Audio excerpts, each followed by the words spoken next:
Spoštovane gledalke, cenjeni gledalci, lep in hvaležen pozdrav.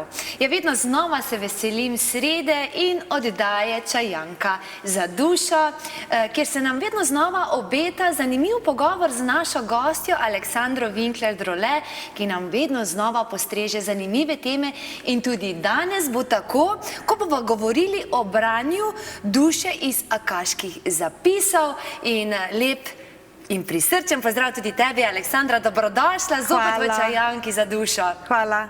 In če malce povzamem, kaj bova danes govorili. Poleg tega fizičnega sveta, ki nas obdaja, seveda obstaja tudi svet na metafizični ravni, se pravi svet akaških zapisov, in o tem bo govorila danes naša gostja, avtorica 4 knjig, in kar 2 izmed teh knjig govorijo, kako v bistvu preiti izven te fizične realnosti v svet akaš. Povedala boš tudi, kdo kako lahko bere iz akaš, potem kako prepoznamo pozitivne in negativne duše, in predstavila boš tudi spletni program Ključ do duše. In marsikaj boste slišali danes, tako da vabljeni v našo družbo in seveda v družbo naše goste Aleksandre Winkler-Drole. Aleksandra, še enkrat lep in prisrčen pozdrav. Hvala, super. Branje duše iz akaških zapisov. Kaj pravzaprav predstavlja akaški svet in kakšna je razlika med tem fizičnim svetom in tistim nefizičnim?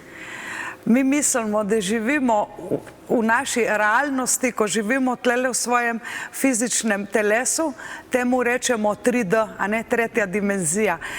Ampak ta svet iznad tega je še bolj resničen, čeprav ne trdim, da v našem fizičnem telesu živimo z iluzijo. Je pa ogromno iluzij. Recimo, mnogi mislijo, da moraš odplavati nekam tam gor, da moraš biti, kot da bi bil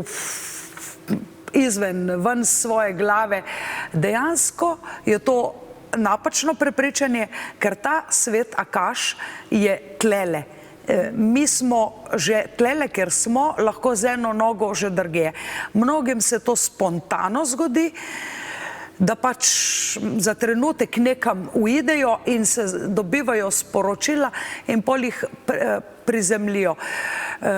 Še boljše je, če se tega mi naučimo, da vemo, kje smo, kako potujemo in da znamo te informacije iz višjih dimenzij dojeti, realizirati, ker morajo biti uporabne te informacije za nas, ki živimo tle na zemlji v naši fizični realnosti.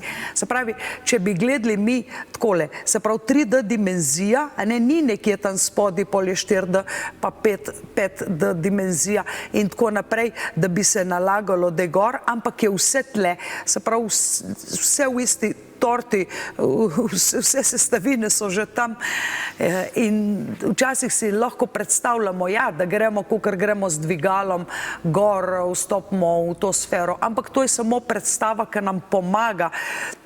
Še zmerom smo pa z eno nogo tle in ta svet akaških zapisov se mi je izmed vseh tehnik do zdajle, probala sem in sploh mnogo jih nisem nikoli ponudila klientom, ker se mi niso zdele dovolj dobre.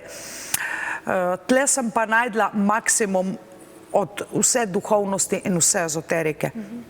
Torej, duša predstavlja nevidni svet in je po ezoterični filozofiji večna. Ali se lahko duša spreminja? Ja, dejansko naša duša je večna. Se pravi, to pomeni, da živi več življenj, lahko rečemo skoraj večna, od začetka stvarjenja duše, nekje je mogel biti začetek, do tega, ko ostane večno blažena v svojih nebesih, tako v navednicah, živi mnogo življenj. Zdaj, koliko je teh življenj, bi težko rekla, to je lahko res zelo veliko. Na zemlji so starejše duše, ki imajo več izkušenj, mlajše duše, ki imajo manj zemeljskih izkušenj, lahko imajo izkušnje iz drugih svetov. Dejansko so pa lahko tudi zelo nepraktične pri teh vsakdanjih zemeljskih stvareh.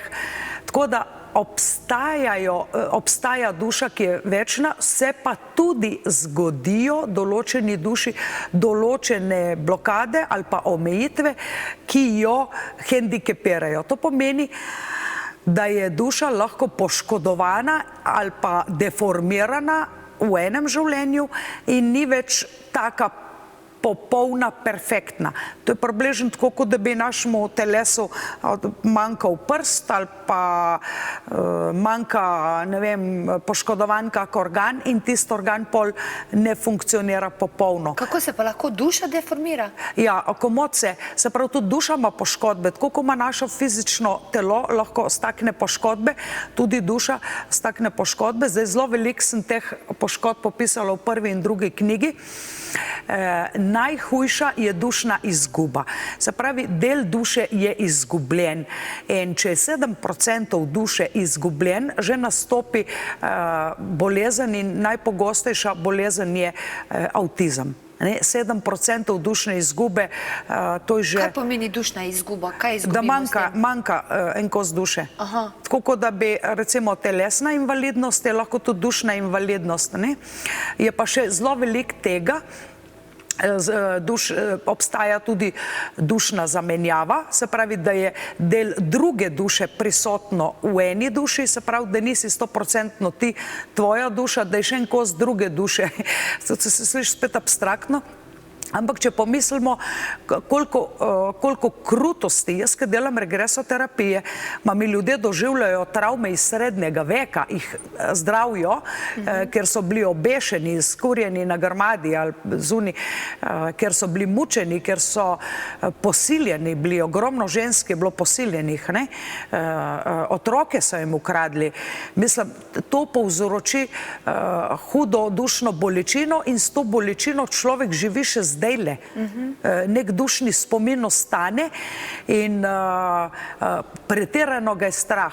Se pravi, ženska, ki je bila spolno zlorabljena, posiljena v enem izmed prejšnjih življenj, ponavljam še enkrat, je bil res temačen in kruti srednji vek, tako, če gledamo kakšne srednjeveške filme, vidimo, da je bilo to čist brez milosti, da je bila razpisana nagrada na nekoga, glih par dni nazaj sem imela eno hudo regresijo, ki je bila kakor na konju, moški, in na begu najdejo tega moški, pride v en gostinski lokal, nekaj pojest in tako naprej, in jo vsi čudno gledajo, na kar proba pobegati in za njo par teh moških na konju jo ujame, celo ledvico so ji vzeli in pol tam pustijo, da umre. In grozljivo, se pravi, to je treba pozdraviti, če ne je to skozi strah, nekdo me bo posilil, nekdo mi bo nekaj naredil. Je pa zanimivo, da si človek, recimo, kako veš, da ona nosi ali pa nekdo nosi nek dušni spomin, neverjetno ima neko tendenco, eno tako nagnjenje in ta je imela neverjetno rada jahanje konjev. Tako da je že od majhnega prosila starše, ne vpišejo v jahalni klub, to je rabila prositi, mislim, da 2, 3, 4 leta, da so ji končno to so rekli, to je brez veze, kaj boš jahala konja, da je kakšen drug šport se izmisli. Ne, nekoga prav to vleče in na konju čute svobodo in ostanejo lepi spomini in ostanejo travmatični spomini. Traumatične spomine, ko to saniramo, to dušo, ko jo pozdravimo, pustimo, da izkušnja, ki jo je doživela, se ohrani, da se pa bolečina povezana s to izkušnjo sanira, pozdravi. Mi smo rabili neke izkušnje, nekaj se naučiti z tega. Skratka, nekdo, ki ima nerazumljiv strah, na tej točki mu lahko pomagaš ti preko regresoterapije. Ja, regresoterapije, ja, se pozdravi, se sanira, to je zelo čudovita tehnika. Vkolikor pač nekdo ne želi iti, niso vsi navdušeni, da bi šli v hipnozo ali pa v regresoterapijo, lahko to tudi brez regresoterapije dela, ker svet akaških zapisov vstop ne zahteva, da moraš biti v stanju hipnoze. Si prav tako, ko si zdaj, sam si bolj umirjen, lahko za začetek jih učim, da delajo z mišičnim testom, da dobijo odgovore, lahko si pomagajo z nihalom, ker samo se zanašati, ja, zdaj sem dobil en uvid, en priblisk, je vprašanje, odkje pride tvoj uvid, intuicija, odkje pride ta uvid, ta priblisk. Zato je tudi postopek čist tako spisan, sestavljen, da je napak, da bi dobili napačne odgovore, minimalno možen, in če pač se zmoti, ker so to moji tečajniki, in tudi popravim. In pol gre v akaške zapise, bi se reklo, sanirati to, da se odpravijo te določene travme, karkoli za obljube. Ne vem, ena se je zaobljubila, da nikoli več ne bo imela otrok, in zdaj ni jasno, zakaj jih ni, zdaj je pa malo žal, da jih nima. Recimo, malo se ti zadnji začne pojavljati en klic, joj, kaj pa če je to vse skup samo tvoj strah pred nečim, a ne? Nekje v globini sebe si še zmerom želiš nekaj imeti, nekaj doseči, neki čudni dvomi in strahovi pa človeka obdajajo. Dosti je žensk, ki se bojijo spolnosti, dosti, res ogromno, pa tudi moški imajo travme, ki so bili tudi ženske, pa posiljeni, pa da ne rečem, lahko so tudi moške spolno posiljevali. Dosti je bilo tega, po mojih izkušnjah, tudi preko nekih sekt, preko nekih religioznih združenj, trpljenja, da nekaj, vse to se shrani na dušo, in to je treba sanirati, da človek živi lepo življenje, če ne to ostane.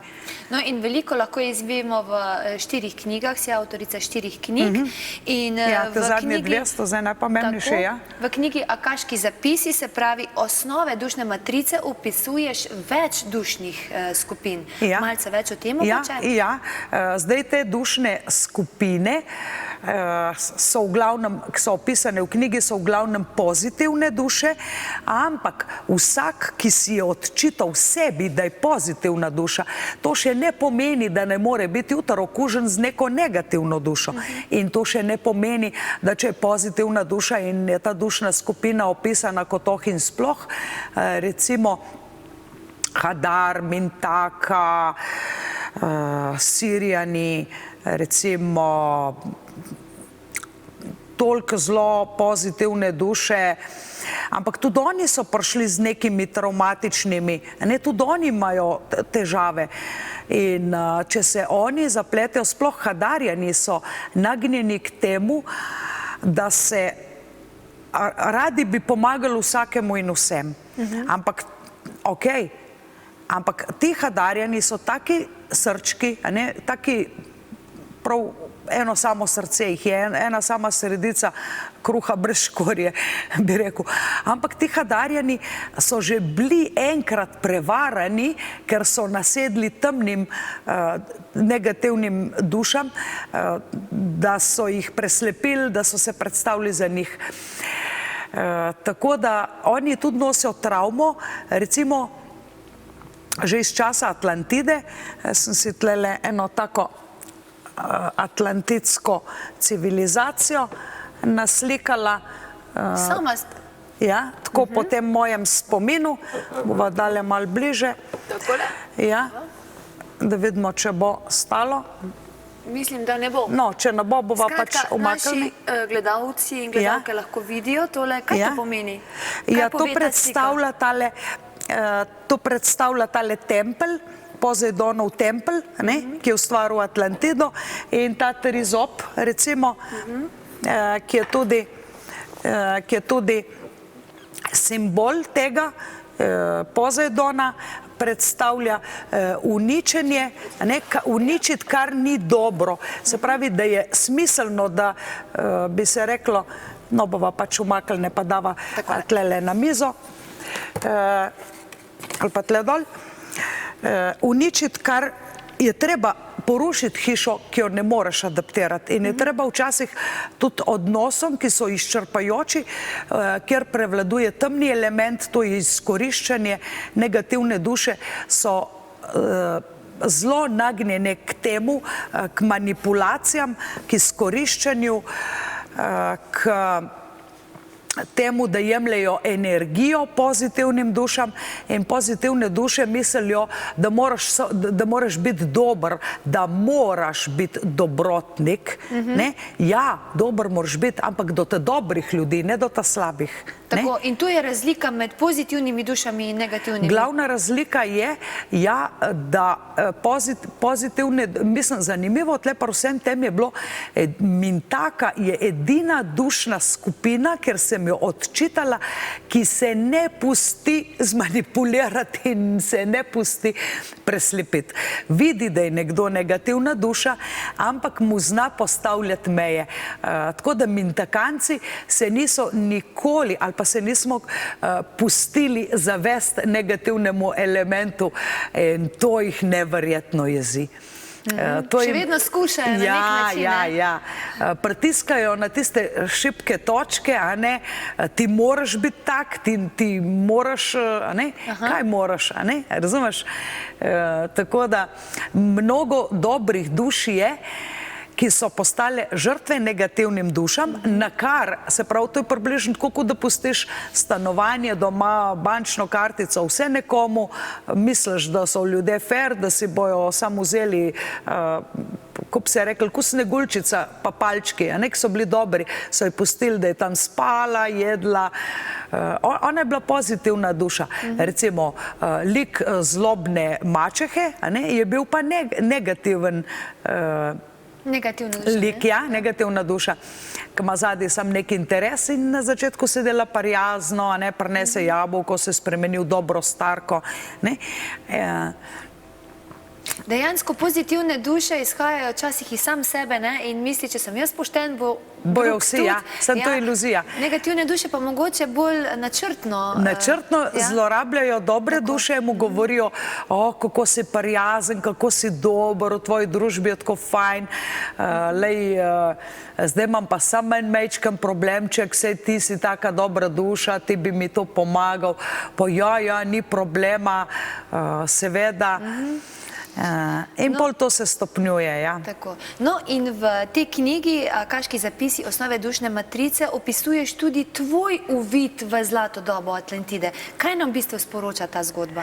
Ja, ta čudovita zgodba, govorimo o Atlantidi, o mega razviti civilizaciji. Sicer moram povedati, da določeni izumi so tlele od nas, niso imeli čisto vsega, recimo tiskalni stroj, da lahko tiskamo knjige, to je izum nove dobe, ni iz časa Atlantide.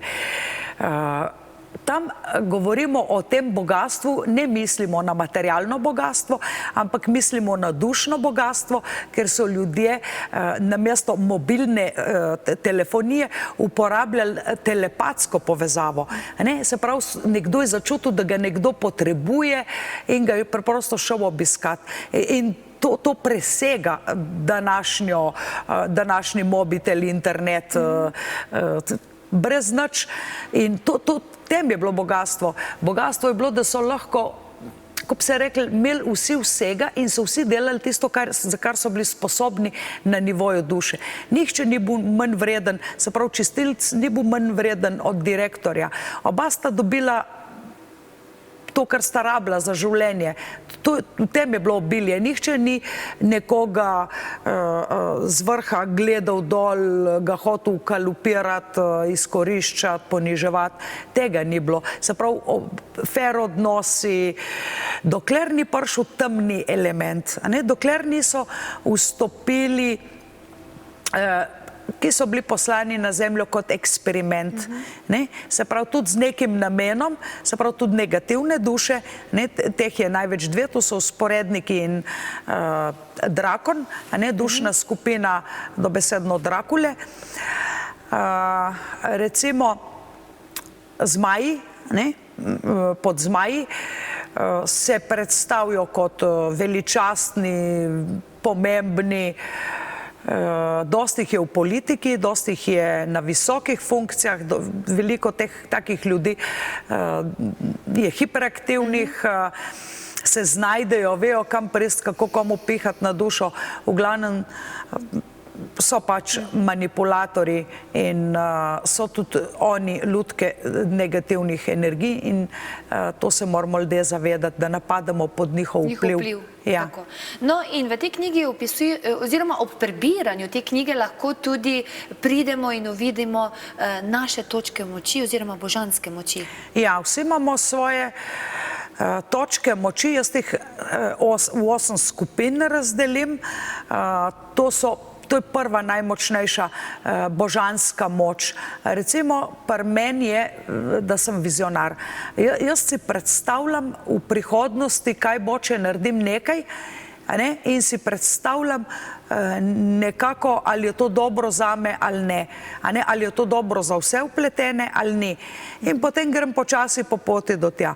Včasih je pot bolj ravna, enostavna, včasih je pot bolj vijugasta, včasih je bolj strma, včasih pridem do sredine poti, pa že skoraj bupam, pa se moram obrniti, pa vzeti drug pot, drug način, ali pa, ko bi rekli, drugo prevozno sredstvo. Dejansko sem vizionar po duši in bila sem tudi med temi vizionarji, tako ko sem se najdla tako tudi v drugih ljudeh vidim, kje imajo tisti svoj najboljši potencial, kje bi oni največ uporabili, najboljše uporabili sebe v smislu, da se najbolj najdejo. Ampak ni to tako enostavno. Včasih imaš vrt in si rečeš, wow, super vrt. Ja, ti na tem vrtu lahko posadiš to. Ne moreš pa vsega. Pomaranče, banane ne moreš. To je vsem jasno. Tudi si vse ne moramo delati v tem življenju. Nismo vsi za vse. Pravijo Italijani, mile mestieri, mile mizerije. Tavžen poklicev, tavžen trevščin. V Sloveniji je pa tako, da moramo vsi vse znati. Recimo še ženske se morajo frizuro narediti, šivati obleke, kuhati, dejansko prav vse. No, včasih je preveč, če smo preveč razpršeni, se zgubimo, zato je boljše, da se v določenem življenjskem obdobju sfokusiramo na prioritete. Ja, odkrivam pri ljudeh te njihove potencijale in hkrati, da preden dosežejo, da bo tisti njihov vrt obilja res dobro rasel, je treba tudi kakšno kamne, kaj pošlihtati, kaj narediti. In to so pač tiste travme od preteklosti, zaradi katerih ne morajo ali pa ne morajo videti, zakaj so v tem življenju, ker so si že nekoč, že prej, preden so se inkarnirali, zadali določene cilje in zdaj tistim ciljem sledijo, ampak se jim ne zdijo več dobri. Dejansko so falili tako, ko falimo lahko poklic, a ne, pa ti je pa žal. Kako pravzaprav poteka tvoje delo?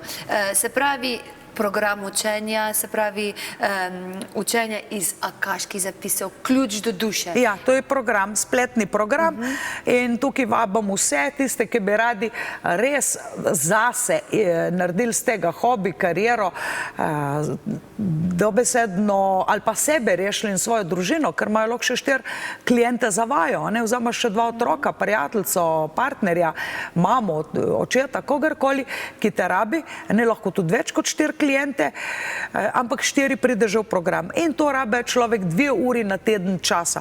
Kdor ima 2 uri na teden voljo in delati z mano leto, 2 ali pa 3, se pravi, nikogar ne morem prisiliti, da bi si danes podpisal pogodbo, da bo 3 leta z mano delal, lahko tudi odneha, ampak point vsega je, da delamo program počasi, 2 uri na teden, katerekoli ure, res da pa pregledujem 4 ure zjutraj, 4 ure popoldne in to 2 dni v tednu, ponavadi ali pa 1 dan v tednu, tako da pol preglede imamo 1 na 1 in tudi, če delajo v skupini, drugi ne vejo, kaj je kiksnu.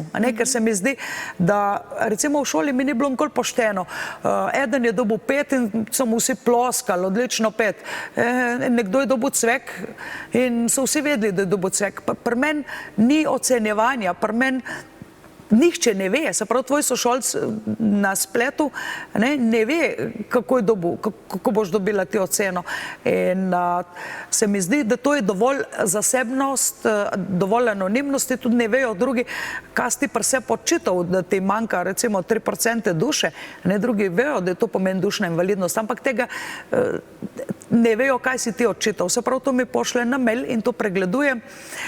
2 uri na teden in dostop je 24 ur, da začnem prav počasi, prav od začetka in ne rabi človek nobenega predhodnega znanja, rabi biti pa dober človek, mora biti pozitivna duša, zato ponavadi rečem, dajmo se spoznati, najprej probi ti mene, a ne, da vidimo, a sva midva za skupaj, a ti všeč moje delo, kako jaz tebi berem dušni zapis, recimo, da se spoznamo v 1 uri in pol mu pošljem ta program gor, tako da tisti, ki je navdušen, nekaj hitro piše na mail aleksandra.vizionar@gmail.com, da ga zanima ta program in začnemo z 1 uro branja dušnega zapisa prek telefona ali pa Skypa in pol mu pošljem program, sprejme ali pa ne, po želji.